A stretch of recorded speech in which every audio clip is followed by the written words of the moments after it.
5 of the world's strongest financial crises. Many of us still remember the collapse of the U.S. housing market in 2006 and the ensuing financial crisis that wreaked havoc on the U.S. and around the world. Financial crises are, unfortunately, quite common in history and often cause economic tsunamis in affected economies. Let's quickly remind a brief description of 5 of the most devastating financial crises of modern times.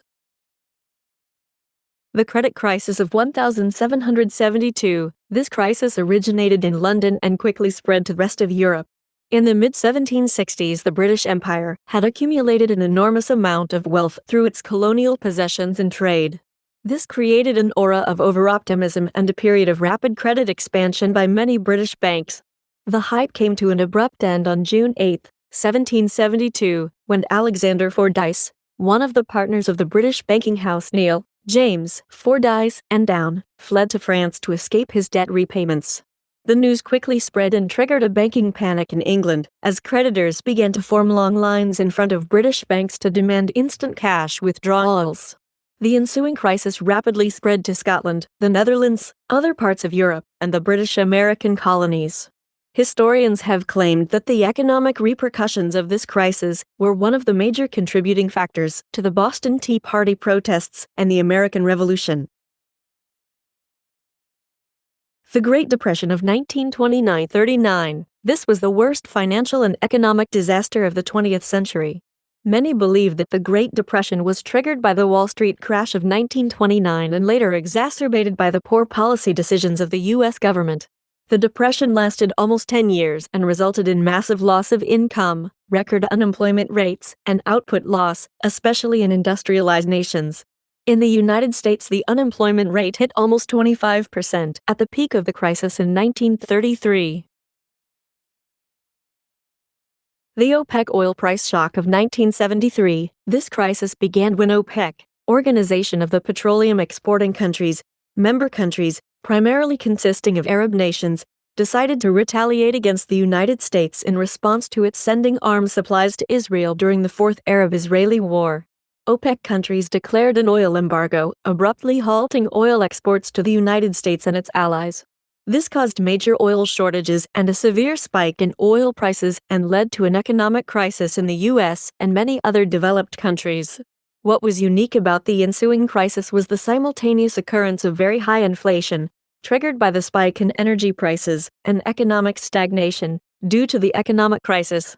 As a result, economists named the era a period of stagflation, stagnation plus inflation, and it took several years for output to recover and inflation to fall to its pre-crisis levels.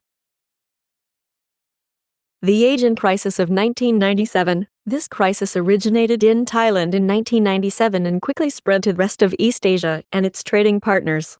Speculative capital flows from developed countries to the East Asian economies of Thailand, Indonesia, Malaysia, Singapore, Hong Kong, and South Korea, known then as the Asian Tigers, had triggered an era of optimism that resulted in an overextension of credit and too much debt accumulation in those economies. In July 1997, the Thai government had to abandon its fixed exchange rate against the US dollar that it had maintained for so long, citing a lack of foreign currency resources. That started a wave of panic across Asian financial markets and quickly led to the widespread reversal of billions of dollars of foreign investment. As the panic unfurled in the markets and investors grew wary of possible bankruptcies of East Asian governments, fears of a worldwide financial meltdown began to spread. It took years for things to return to normal. The International Monetary Fund had to step in to create bailout packages for the most affected economies to help those countries avoid default. The financial crisis of 2007-08. This sparked the Great Recession, the most severe financial crisis since the Great Depression, and it wreaked havoc in financial markets around the world. Triggered by the collapse of the housing bubble in the U.S., the crisis resulted in the collapse of Lehman Brothers, one of the biggest investment banks in the world, brought many key financial institutions and businesses to the brink of collapse, and required government bailouts of unprecedented proportions. It took almost a decade for things to return to normal, wiping away millions of jobs and billions of dollars of income along the way. Conclusion: let's take lessons from our history and learn more. Not just more, but more precisely about our financial status and ways to increase earnings. Thanks for watching. Press like and subscribe.